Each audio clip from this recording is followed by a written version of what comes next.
I had disliked a lot of things that he was saying, and how he was acting, being that, me, I'm a real individual. I just felt like, we was all cool at one point in time. And now remember this. Sounds familiar. No. I was older than Canelo is when I beat Canelo. So now imagine seeing Canelo at 36 and me at 36 and we fight. 24 world champions, 5 divisions conquered, best defender of all time, right? Bud Crawford surpasses him in accolades because of the undisputed in 3 divisions. Both of them are fighters that fought great into their late 30s. However, Floyd has a deeper resume than both. In a live interview, Terence Crawford confidently addressed Floyd Mayweather and his legacy, stating that Floyd's time in boxing has passed. He made it clear that this is his era now, stressing that Mayweather's reign is over and the focus should be on him as the current face of the sport. With certainty, Crawford positioned himself as the fighter leading boxing in today's generation. For Jake and Tyson and some people like the likes of Carl Froch viewed that as an endorsement. Like, look, man, I'm just working. It's a big opportunity to be on Netflix. I didn't put the fight together. I'm not paying these guys. So, let's chill out. But all right, I'm not going to poo-poo this. I just don't know what CSI is. And the way it was presented made me think that there was like a secondary press release to come, that they'll be involved in like some sort of like virtual boxing thing. Like, it just didn't seem real. You know why it didn't seem real? I'll tell you why. There's no date attached to it. There's no venue attached to it. Forget rules, exhibition, not exhibition, weight.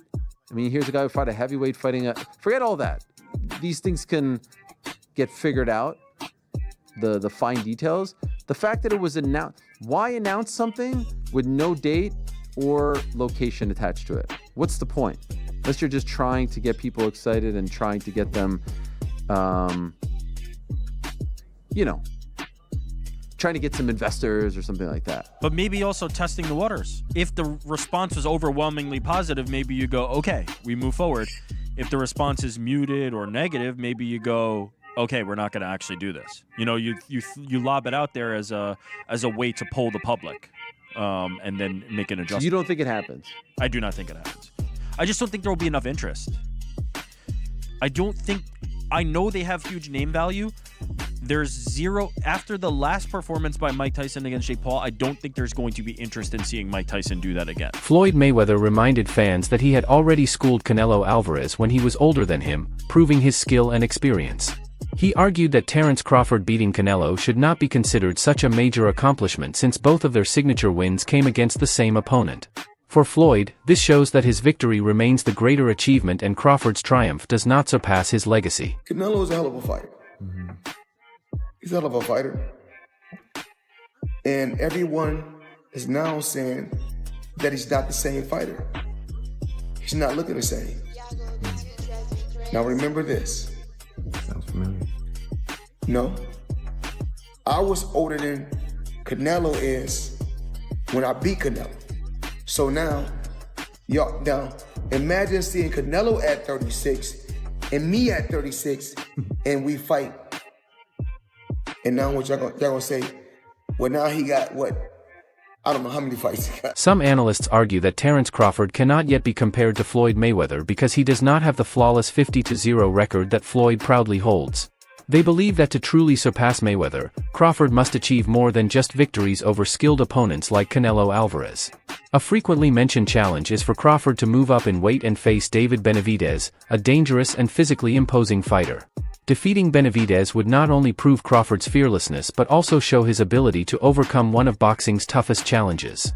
Without such a win, many experts insist Crawford will never be remembered on the same level as Mayweather despite his current accomplishments. Floyd's record, right? Floyd's legacy is 50-0, 24 world champions, 5 divisions conquered, best defender of all time, right? Bud Crawford surpasses him in accolades because of the undisputed in 3 divisions. Both of them are fighters that fought great into their late 30s. However, Floyd has a deeper resume than Bud Crawford, but both of their best wins are Canelo Alvarez. Canelo was a younger, greener Canelo when Floyd beat him. Bud beat an older, slower, but more seasoned Canelo. Now, Bud's not going to surpass Floyd because of the record. He's not going to make 50-0. Bud has to separate himself. What he has to do is do something that Floyd didn't do. Take on the challenges that people were scared for you to take. Just that's what separates Leonard and Durant from the rest. If Bud Crawford beats David Benavidez, he will surpass Floyd Mayweather as far as on the all-time list. As of right now, if Bud Crawford retires, I would have him somewhere. Trainer Robert Garcia sees the situation differently.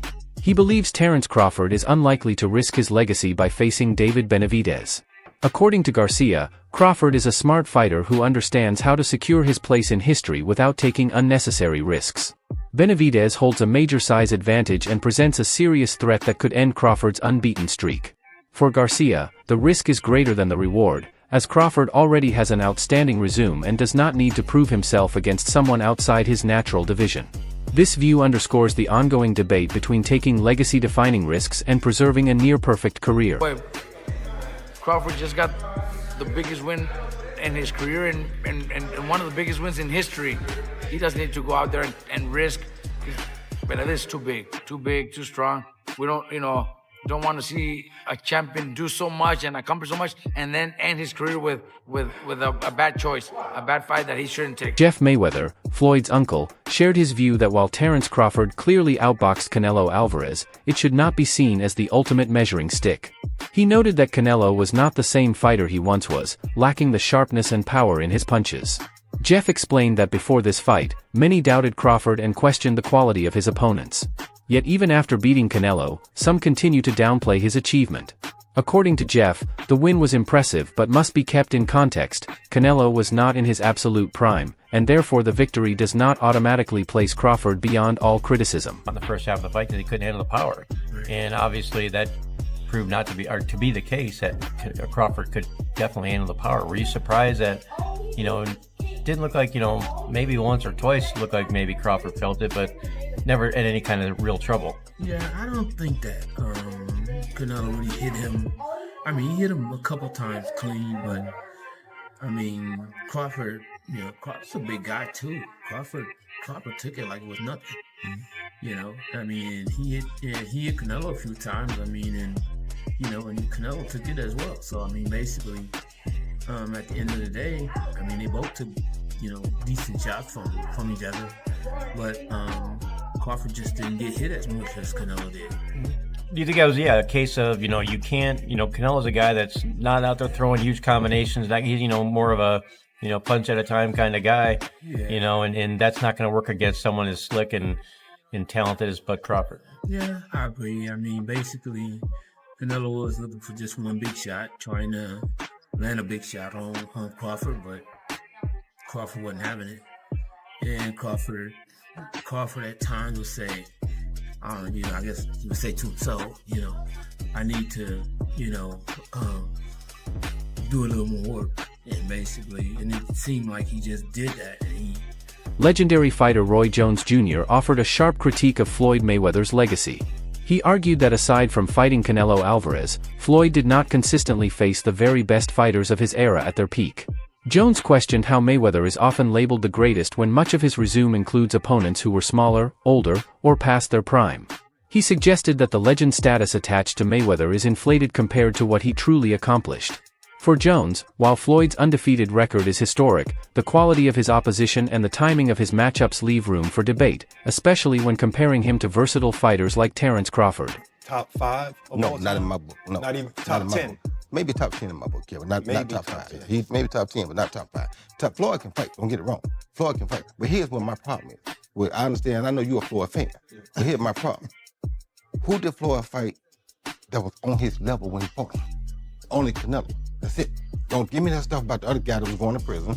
He know he's going to prison when he get through. And then to take it even further. He fought Cotto. Cotto was not on his level. Wait. See, stop. Let me finish first. Cotto. You asked me a question. Cotto already was done. And Cotto an all-time great? No. Cotto's an all-time Puerto Rican great. Cotto's not an all-time great in boxing. I agree with you. He's an all-time Puerto Rican great. All right, so that's not a great fight. That's not on your level. Pacquiao. You waited till Pacquiao got knocked out by Marquez before you fought him. If you'd have fought him 4 years ago, it'd have been something. Because both of y'all were here.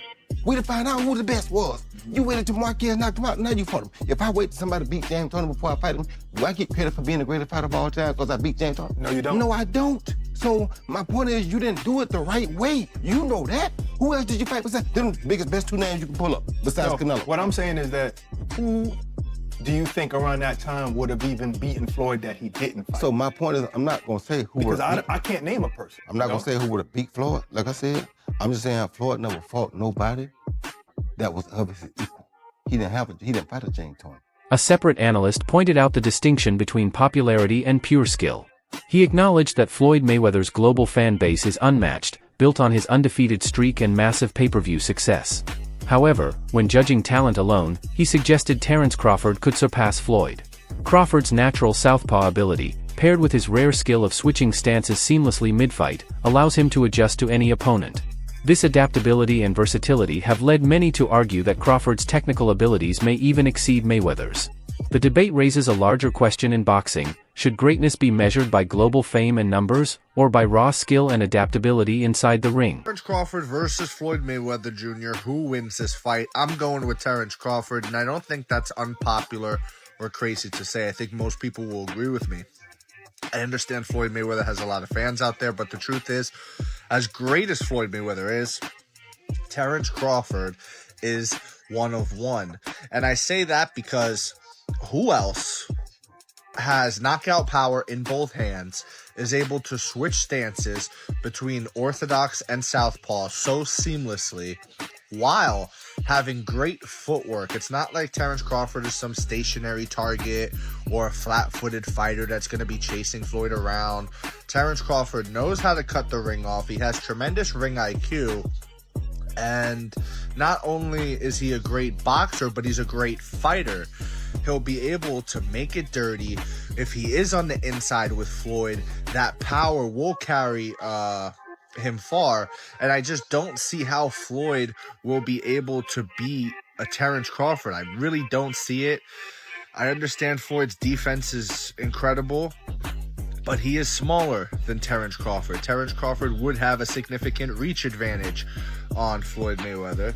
I believe Terence Crawford would also be taller than Floyd Mayweather, as well as all the skillful and technical aspects of what I just laid out prior.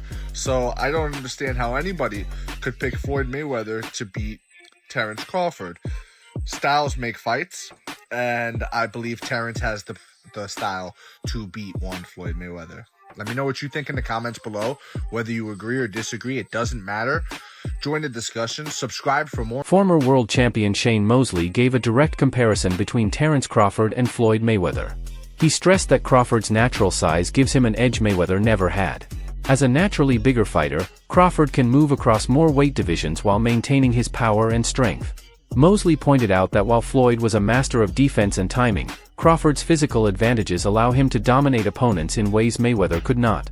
For Mosley, this makes direct comparisons unfair, as Crawford's frame and natural build provide opportunities Floyd never possessed. Crawford or Mayweather? I think Crawford is better, bigger. Like he's actually he moved in weight class, and I would say Crawford is a better fight all around fighter. Mayweather's really good too, though. You can knock him as well. He's very talented. It would have been a tough fight, but I think Crawford would have the edge over Mayweather because of the long arms and because he's bigger. You know what I'm saying? And he would have kept him at bay. It would have been hard for Mayweather to counter, maybe. But Mayweather's definitely a technician. I mean, like Crawford said, Mayweather has his era. And Crawford. Jeff Mayweather also reminded fans that when Floyd fought Canelo Alvarez, he was already past his prime. Despite being older, slower, and not as sharp as his younger self, Floyd completely schooled Canelo with experience, defense, and ring IQ. This perspective highlights the difference between Floyd's victory and Crawford's. Jeff noted that while Crawford beat a more experienced version of Canelo, Floyd did it when he was no longer at his peak, which makes his accomplishment stand out even more. For Jeff, this context proves Floyd's greatness remains unmatched, even if Crawford continues adding wins to his record. That time was a razor-thin decision. Floyd won, majority decision. C.J. Ross had it with what a lot of people had as a draw. and then the other two judges scored it for Floyd, of course. And that was a Floyd at the top of his game with a very green Canelo with very little experience, and he took him, into deep waters. So Yeah. What was Canelo? What, 20-something? 20 what? 23? 25?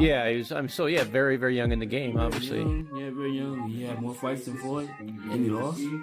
Yeah, To but a man that was 30-something years old, 36. well, Floyd was clearly at the top of his career, and Canelo had fought a lot of people, but How you at the top of your career in your prime? You in your prime? You ain't in your prime when you're at 36. That's not your prime. did he lose? I mean, Your prime is in your 20s. it's different for different people. Yeah, okay. Well, it sure, and that's why Canelo is saying what he's saying. But, I mean, Make himself look like he did something. Crawford has also spoken about the comparisons with Floyd Mayweather.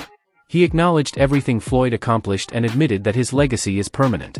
However, Crawford stressed that Mayweather belonged to his own era, and every era eventually passes.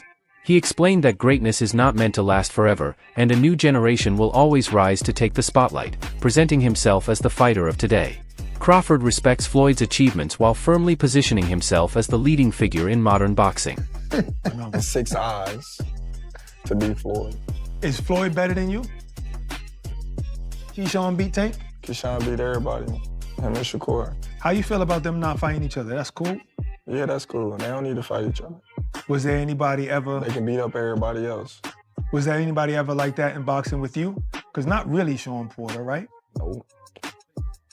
Nope. No friends in this business for you. I think Tim Bradley would have been like that. Okay. I think me and Tim Bradley would have been like that.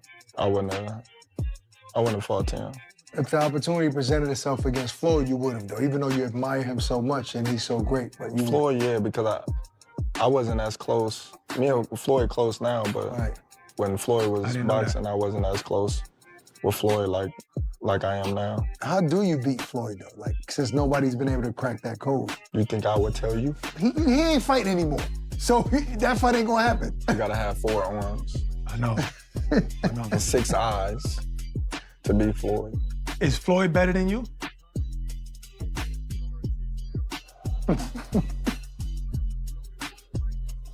think you got your answer there. Nah, I didn't hear nothing. Is Floyd better than you? Some fighters say, even like Gervonta Davis. Trainer Greg Hackett praised Terence Crawford after his win over Canelo Alvarez, calling it a victory that solidified Crawford's legacy as greater than Canelo's. However, he clarified that this does not place Crawford above Floyd Mayweather. Hackett emphasized that while the Canelo fight was career-defining, it does not diminish what Floyd achieved over decades. In his view, Crawford deserves recognition for such a dominant performance, but comparisons to Mayweather should be made carefully since Floyd's body of work remains far deeper and more proven. In the sport, that's supposed to be the man, big bad wolf. You beat him, you the wolf. Now it's like, you know what I mean? Like, all right, who else I'm gonna fight? You beat the shark, you beat the wolf. Right. Damn. Like, you know what I mean? Ain't no more ops out there. It's ops out there, but who gonna make them really want to get up? That's the shit gotta make sense. Like you said, you be the shark and then you be the wolf. Yeah. But there's the monster. Yeah, it is, but that's like a real monster. Bro, that's to me it don't make sense. But that's really what a monster. Yo, is that proof? All right, we got the legendary Pape in the building. Legend. Chill, man. But what makes sense? Like, what makes the most sense? I know you said get a line of suits, Brooks Brothers. Yeah, you know get a line of suits. Get a line of suits, get your money, man. Go ahead and get the easy money, man. You ain't gotta sweat no more. What's up? Not saying you ain't gotta work, you ain't gotta sweat. He's paved the career where he could sit down at a table and get this money. He could come out with a Terence Crawford series now, just doing whatever he like to do. People gonna watch it. Nobody, the fighting part, people don't understand what it's like to be a fighter. A lot of times fighters really don't get interested in certain fights. It's cause when a guy see himself up here and then fighting a guy down here, it don't interest him. So therefore, when he train, he not gonna really train. He gonna train, but he not gonna train. He not gonna listen. he gonna feel like his coach taking it too serious, and he's like, man, this ain't even that. But your coach like, listen, you can get fucked up. I'm telling you. Former champion Sean Porter spoke on his podcast about the magnitude of Crawford's win over Canelo. He noted that Crawford not only accepted the challenge but dismantled Canelo in a way few expected. According to Porter, the fight proved Crawford's skill set translates across multiple weight classes and against different styles of opponents. He demonstrated adaptability, technical brilliance, and mental toughness at the highest level of boxing. And you know, some people like the likes of Carl Froch viewed that as an endorsement. Like, look, man, I'm just working. It's a big opportunity to be on Netflix. I didn't put the fight together. I'm not paying these guys. So, you know, let's chill out. But all right, I'm not going to poo-poo this. I just don't know what CSI is. And the way it was presented made me think that there was like a secondary press release to come, that they'll be involved in like some sort of like virtual boxing thing. Like, it just didn't seem real. You know why it didn't seem real? I'll tell you why. There's no date attached to it. There's no venue attached to it. Forget rules. Exhibition, not exhibition, weight. I mean, here's a guy who fought a heavyweight fighting a... Forget all that. These things can get figured out, the fine details. The fact that it was announced... Why announce something with no date or location attached to it? What's the point? Unless you're just trying to get people excited and trying to get them, you know, trying to get some investors or something like that. But maybe also testing the waters. If the response was overwhelmingly positive, maybe you go, okay, we move forward. If the response is muted or negative, maybe you go, okay, we're not going to actually do this. You know, you lob it out there as a way to poll the public, and then make an adjustment. You don't think it happens? I do not think it happens. I just don't think there will be enough interest. I know they have huge name value. There's zero, after the last performance by Mike Tyson against Jake Paul, I don't think there's going to be interest in... Perhaps the most historic achievement that sets Terence Crawford apart from most fighters is his unprecedented success as the first boxer to become undisputed champion in 3 different weight divisions. This accomplishment highlights both his versatility and his longevity across different stages of his career. Very few in history have dominated so completely across multiple divisions. This feat secures Crawford's place in boxing's history books and ensures that, regardless of comparisons with Floyd Mayweather, his status among the sport's all-time greats is already guaranteed. Ever male 3-division undisputed champion in boxing history. Thank God the judges got this one right. But wow, what a technical battle this was. It was a very close fight, but as it went on, Terence was getting more and more comfortable in there. I remember in the 7th round, he even stood right in front of Canelo and fought him on the inside. Then in rounds 9 through 12, Crawford really started to open up on his flurries, gaining Canelo's respect. But the reason Crawford won this fight was because he was surprisingly durable at 168. He was able to do his thing because for the 36 minutes he was in there with Canelo, he was never really worried about what was coming back at him. I mean, Canelo just kept going to Terence's right side of his body, and that stung a couple times, but those were the really only hard shots Canelo landed. Unfortunately, this is terrible for Canelo's legacy because the smaller man beat him up, and Canelo's kind of been cherry-picking his opponents the last couple years. But well-deserved for Terence Crawford. It's gonna look amazing on his legacy. Boxing got it right tonight. On the biggest stage, with the most eyeballs, no controversy, just pure sport. And one of the best ever at the sport. That's it for today's video. Stay tuned.